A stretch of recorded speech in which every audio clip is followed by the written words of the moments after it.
Well, we're here with MacKenzie Porter. Lovely to Hello. have you here today. How are you doing? I'm so good. How are you doing? I'm doing great, thank you. It's a really big day for you today. You've got your brand new release out, your new track, as well as a new collection of songs, all released today. Can you tell us a little bit about that?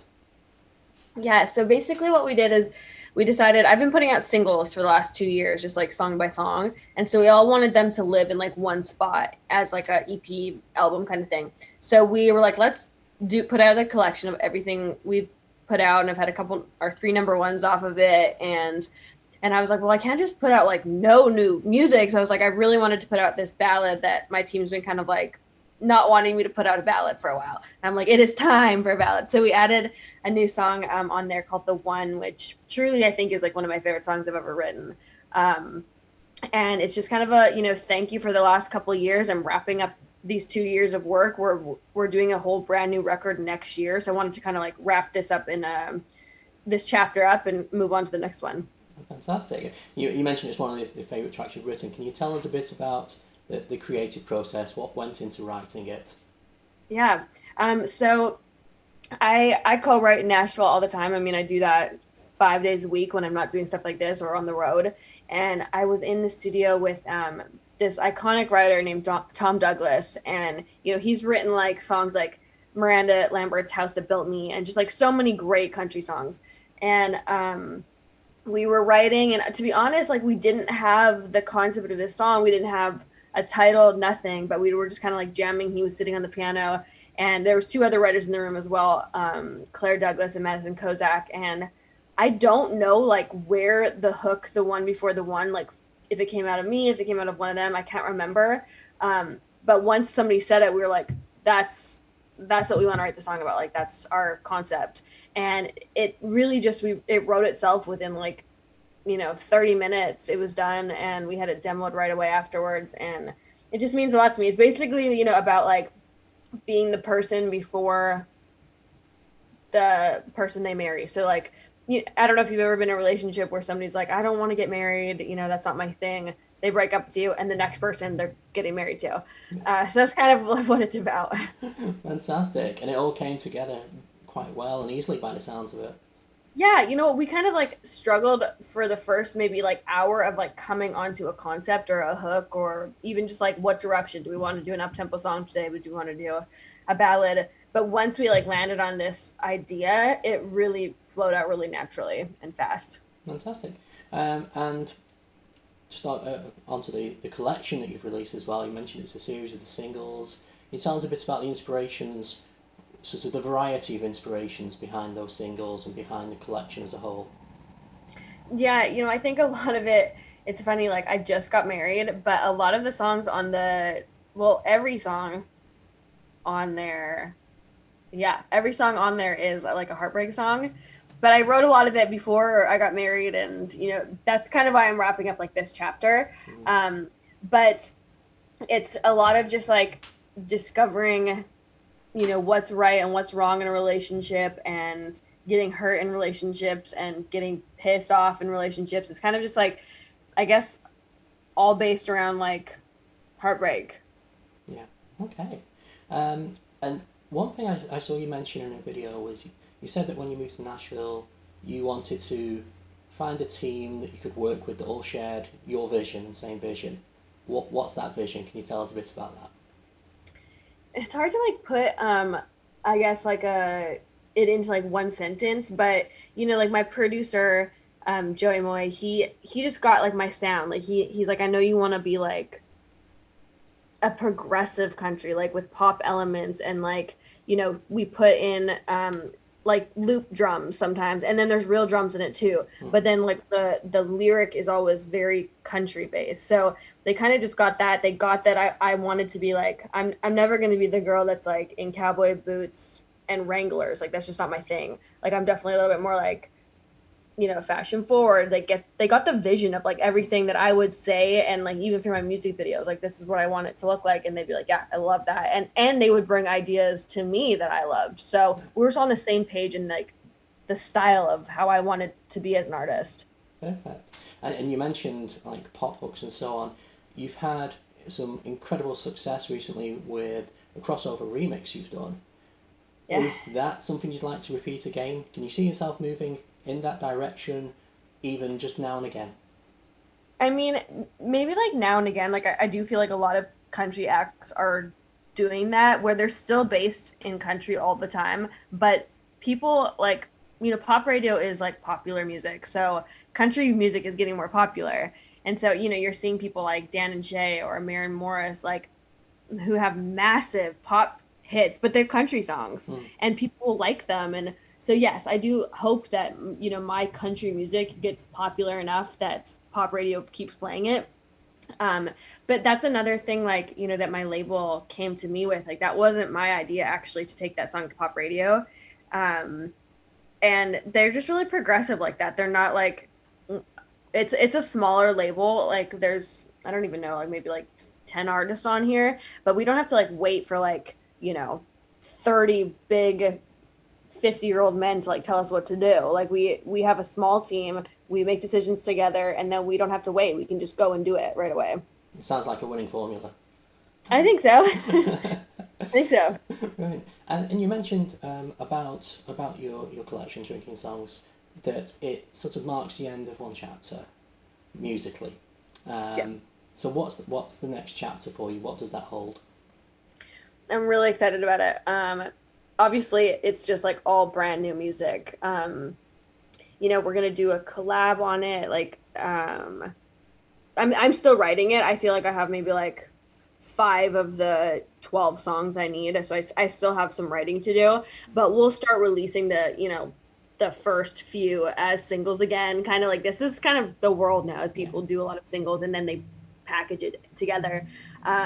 So it will be like a full length record though, which I'm really excited for because I haven't done that for a long time. Do you have a target date for when you'd like to get it out there? I mean, I would love to get it out like in the summer, but to be honest, like because of COVID and everything, we'll probably, I don't know, I guess because I need to tour it. Like Mm. that's would be the way to like really push it as an artist. Yeah. So I don't know when shows are going to open up. I don't know when the world is going to, you know, Yeah. figure figure its stuff out. Definitely. Hopefully soon. I know. And I know y'all are like starting to lock down again, right? yes, yeah, it started again yesterday morning. 4 weeks, they say. Who knows? Might be longer. Ugh. Well, But we'll I see. mean, it's probably obviously the best thing to do, but I feel for you guys, Yeah. being at home continually. Yeah. Yeah, it has its benefits at times, but yeah, it would be nice if music was back on the table in live venues. Oh my Yeah. gosh, I know. I miss it so much, and I can't wait for shows to start back up in a safe way, or like I know people have been doing like pod shows, or people have to stay in their pods or in their cars, and I would be very into doing that again too, Yeah. hopefully. You say you must miss the experience of being on stage and performing live then.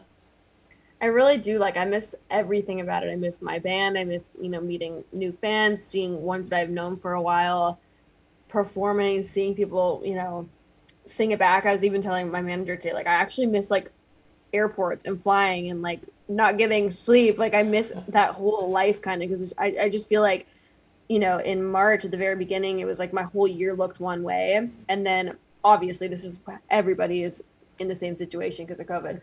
But, it was like just a second and everything just stopped and Yeah. like every gig fell off the calendar and it was just such a mess, really. Yeah, because you had an incredibly busy start to the year, didn't you? I like January, February, I probably took 50, I don't even, maybe not 50, there's not 50 days, but like 30 flights. I took so many flights. Like we were flying every single day. How I did not get like super sick being on that many flights, I don't know. But yeah, we were so busy. We were playing shows every day. And that's really how the rest of the year was looking for Mm. me or was supposed to look for me. Yeah. Do you have any tentative plans or any idea of what you'd like to do once things get back to normal in terms of live shows? Yeah, so like we are rescheduling like all the festivals and all that kind of stuff that was supposed to be this summer, for next summer.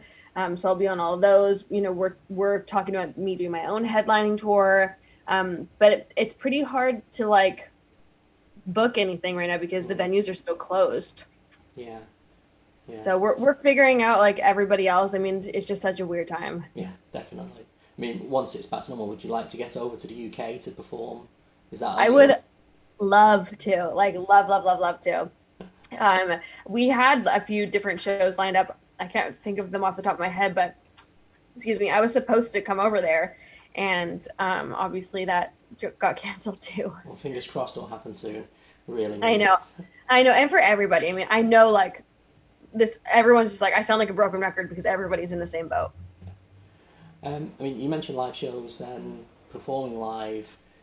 What's it, just thinking back to when you do perform live on a stage and when you do your virtual shows, because I know you've done some virtual shows. How does your mindset change when you're doing them? The virtual shows, Yeah, or but the oh, difference between the two in terms of your mindset, your approach. oh my gosh, like so different. Like, I mean, a virtual show, I'm like in my living room with my husband playing guitar. Like my obviously my band members at one point, I'm seeing them now, but at one point we weren't seeing each other because everyone was quarantined. Um, but a live show, it's like lights and production and um, we have a whole rig set up. It's like such a big thing, and living room stuff is just I don't know. It's fine. I'm glad I can still like connect with people and play music, but it's not the same like staring at a screen performing to Yeah, like staring at faces of people and touching their hands and like connecting with actual people. yeah. I mean, you know do you feel any sort of different pressure when you're performing virtually though? In some ways, is it a bit more?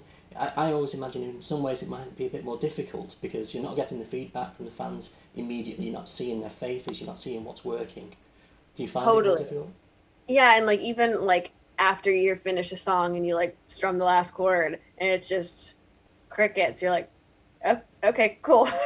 Like it's just different. Like you're totally right. Like you don't get to feed off. You don't see people enjoying it. You'll see their comments and their little heart bubbles, but Yeah, like, that's not the same. yeah. Now, away from music, obviously you've had a lot of success in acting as well. Yeah. How do you feel like the two, music and acting, feed into each other?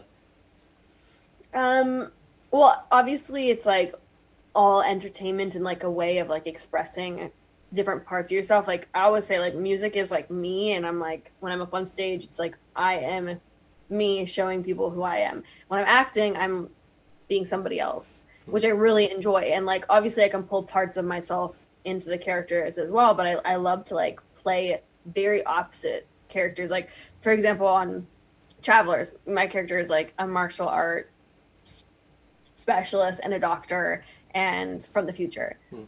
Obviously, I'm very like none of those things. But it was fun for me to play and like it was fun for me to have monologues of like medical speech that literally me as MacKenzie, I'm like having to Google every single word because I don't know what anything means.